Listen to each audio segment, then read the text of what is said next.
আমি লুৎফুল্লাহেল মাজেদ বাবু। আমি ধানের শীষের মনোনীত প্রার্থী হিসেবে বাংলাদেশ জাতীয়তাবাদী দল থেকে ঈশ্বরগঞ্জ ময়মনসিংহ থেকে আসলে নির্বাচন করছি।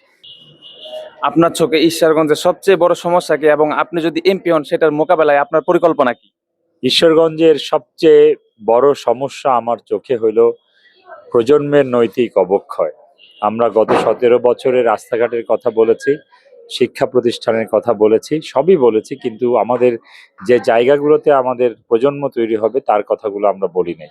ফলে আমি মনে করি যে ইনটেনজিবল ম্যাটার হিসেবে আমাদের সবার আগে প্রজন্মের মূল্যবোধ, প্রজন্মের লেখাপড়া এবং আদব শিক্ষিত মননশীল প্রজন্ম তৈরি করাটাই সবচেয়ে বড়।